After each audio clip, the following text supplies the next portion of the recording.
नमस्कार साथियों, मैं सुभाष डोगरा। पेशे खिदमत है कहानी। अमरू की पैदाइश 3 मार्च 1952 में गांव बलेतर तहसील रामनगर में हुई थी। उसके बाप का नाम धर्मू था, जिसके 3 भाई और भी थे। अमरू की वालदा की वफात बचपन में ही हो गई थी और उसका और कोई भाई बहन नहीं था। अमरू जब 12 वर्ष का हुआ तो उसके वालिद का भी कत्ल हो गया था। अमरू को यतीम और बेसहारा समझ के उसके चाचों और दूसरे शरीकों ने उसके हिस्से की जमीन हड़प ली और उसे घर से बाहर निकाल दिया। अमरू अपना आबाई गांव छोड़कर नाला मलिया में अपने मामा लोफी के घर में रहने लगा। लोफी के पास थोड़ी सी जमीन थी और वो मुश्किल से अपना गुजारा कर पाता था, लेकिन लोफी ने अपना फर्ज समझकर अमरू को अपने घर पर रखा और उसका अच्छे से पालन पोषण किया।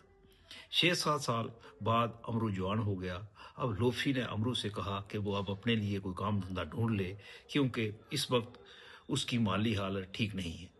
अमरू ईमानदार, मेहनती और नेक चाल चलन वाला इंसान था। उसने अपने मामा से चंद दिनों की मोहलत मांगी और अपने रोजगार का इंतजाम करने में जुट गया।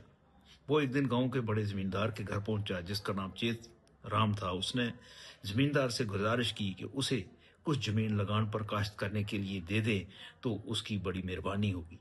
जमींदार अमरू के नेक चाल चलन से वाकिफ था और उसने अमरू की फरियाद मान ली और उसको एक बड़ा खेत काश्त करने के लिए दे दिया। अमरू ने लोगों से हल बैल और बीज मांगकर खेत में गंदम की फसल लगा दी। फसल पक कर तैयार हो गई और काटने के बाद 2 क्विंटल गंदम निकली। उसने लगान का हिस्सा जमींदार को दे दिया और बाकी बची हुई गंदम लोफी के घर पर पहुंचा दी। ये सब देखकर लोफी बहुत खुश हुआ और उस गंदम से लोफी को अपना घर चलाने में खासी मदद हो गई।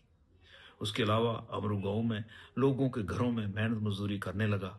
गांव के लोग भी अमरू को पसंद करते थे और उससे हमदर्दी का जज्बा रखते थे। वो हर कदम पर अमरू का साथ भी देते थे। गांव का लंबरदार भी अमरू के बारे में सब कुछ जानता था और लोफी की माली हालत को भी बखूबी समझता था। 10 अक्टूबर 1975 का वाकया है कि रामनगर का तहसीलदार नाला मलिया में अपने दौरे पर था और उसका कैंप लंबरदार के घर पर लगा हुआ था। गांव के बाकी लोगों के साथ अमरू भी कैंप में हाजिर आया था।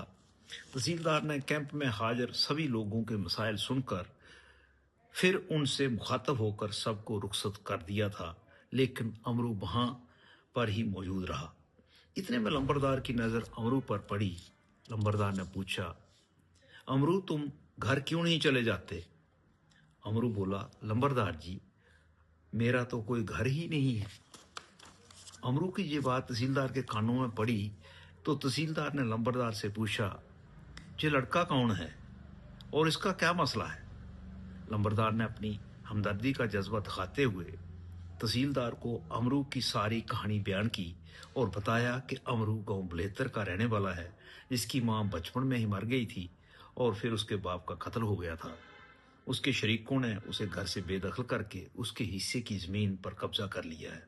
उसके बाद अमरू नाला मलिया में अपने मामा लोफी के घर पर रह रहा है। अब उसका मामा अपनी गुर्बत की वजह से उसे अपने घर पर रखने से कासर है। अमरू की कोई ज़मीन इस गांव में मौजूद नहीं है और वो ज़मींदारों से ज़मीन लगान पर लेता है और उस पर काश्त करके अपना गुजरो बसर करता है। अगर जनाब अमरू के नाम कुछ रकबा अलाट करते हैं तो हक रसी होगी। तहसीलदार ने अमरू को अपने पास बुलाया और कहा, क्या लंबरदार सच बोल रहा है? अमरू बोला, जी हजूर, सब सच है। तहसीलदार बोला, तुम्हें गांव बलेतर में तुम्हारे हिस्से की जमीन दिलवा देता हूं और तुम वहां जाकर रहो। अमरू बोला, नहीं जनाब, मैं वहां नहीं जाऊंगा, वो लोग मुझे जान से मार देंगे। ये सब सुनकर तहसीलदार ने पटवारी को बुलाया और कहा कि अमरू की मिसल निस्बत अलाटमेंट रकबा सरकार मरतब करके फौरी तहसीलदार दफ्तर में अरसाल हो गए। पटवारी ने हुक्म की तामील करते हुए 6 मरला रकबा सरकार तजवीज़ करके मिसल तहसीलदार के दफ्तर में अरसाल कर दी। थोड़े दिनों बाद अमरू की मिसल मंजूर होकर पटवारी के पास वापस आ गई। पटवारी ने मौके पर जाकर 6 मरला रकबा अलाट शुदा पर निशानदेही की और कब्जा हवाले अमरू करके रसीद हासिल कर ली।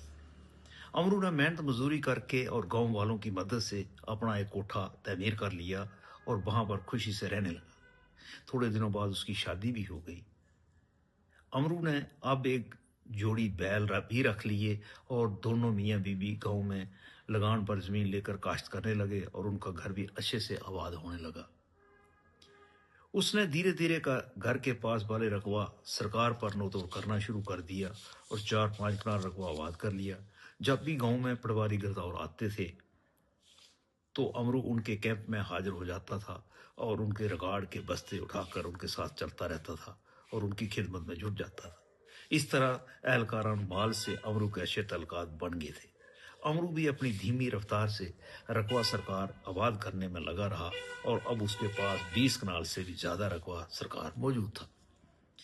किसी भी गांव वाले ने अमरू के नौतोड़ पर कोई उज़्र एतराज नहीं जताया। थोड़ा थोड़ा करके एहलकारान माल ने अमरू का अंदराज गिरदौरी भी कर दिया और अब अमरू 20 कनाल रकबे का मालिया भी बाज़ाब्ता अदा करने लगा। अमरू अपने अयाल के हमरा जमीन काश्त करता था और घर का सारा राशन भी उसी जमीन से पूरा हो जाता था। उसे अब किसी से जमीन लगान पर लेने की भी जरूरत नहीं पड़ती थी। उसे ये महसूस नहीं होता था कि वो बेजमीन है और इस तरह से अपनी अच्छी जिंदगी गुजार रहा था। लेकिन जब भी पटवारी गिरदौर इलाके में आते तो अमरू दौड़ा उनके पास पहुंच जाता था। वो उनसे अपनी ज़मीन के मतलब कानूनी जानकारी हासिल करता रहता था और अपनी राजी की नकलात भी हासिल करता था। उसके दिल में ये बात हमेशा खटकती रहती थी कि वो कैसे इस 20 कनाल ज़मीन का मालिक बने। महकमा माल के लोग उसे बताते रहते थे कि एक ना एक दिन वो ज़रूर इस ज़मीन का मालिक बनेगा। अमरू अब 20 कनाल रकबे पर खरीफ 1982 से मसलसल काबज चला आ रहा था। उसके बच्चों को पता नहीं था कि जिस ज़मीन पर वो रह रहे हैं वो ज़मीन सरकारी है। रियासत जम्मू कश्मीर की सरकार ने महाराजाओं के वक्त से ही अवाम दोस्ताना कानून बनाकर जरायत को बढ़ावा दिया था। रियासती सरकार ने कई तारीखी और इनकलाबी कानून भी बनाए थे जिससे गरीब आवाम को बहुत फ़ायदा हुआ था, जिनमें खासकर कानून खात्मा चकदारी, कानून जरई इस्लाहत ऑफ 1976, LV6, LV7 और 578C काबिल जिक्र हैं। 2001 में जम्मू कश्मीर सरकार ने अपने लोगों की बहबूदी और जरई ज़रूरियात को ध्यान में रखते हुए रकबा सरकार पर हकूक मलकियत देने की मंशा से रोशनी एक्ट पास किया था ताकि उन लोगों को मालिक बनाया जा सके जो बरसों से रकबा सरकार पर काबिज व मुतसरफ चले आ रहे हैं। बाद में उसमें तरमीमात होती रही।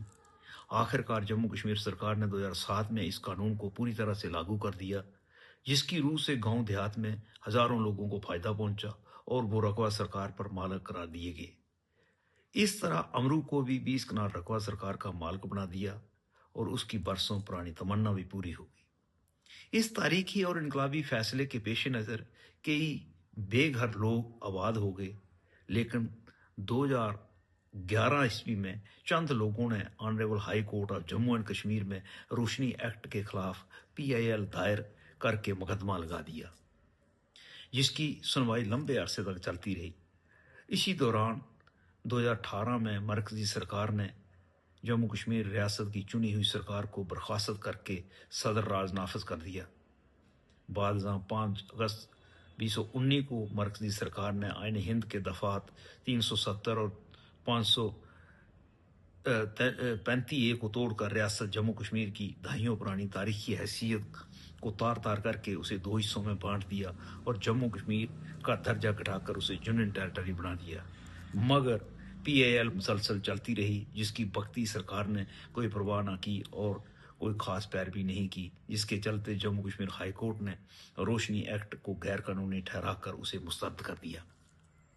फिर क्या था, इंतज़ामिया ने इस फैसले की आड़ लेकर लोगों के तस्दीक शुदा इंतकालात बिना सुनवाई खारिज करना शुरू कर दिए और ज़मीन से लोगों को बेदखल करना शुरू कर दिया। ये सिलसिला आज भी जारी है। इस फैसले की वजह से हजारों लोगों ने मुश्किल से आबाद की हुई अराजी से महरूम हो गए। अमरू भी इस फैसले की जद में आ गया और उसे भी ज़मीन से बेदखल कर दिया गया। आज वो दर दर की ठोकरें खा रहा है। इस निज़ाम के चलते उसके मसले की कहीं कोई सुनवाई नहीं हो रही है। अमरू आज आज़ाद देश का शहरी होने के नाते बेबस और लाचार फिरता है और अपनी किस्मत को कोसता है। वो बचपन से ही बेघर था और बुढ़ापे में भी बेसहारा हो गया है। वो जब भी किसी से मिलता है तो मायूस होकर अपनी दास्तान सुनाकर रोने लगता है और पूछता है, मेरे हिस्से की ज़मीन कहाँ है? शुक्रिया।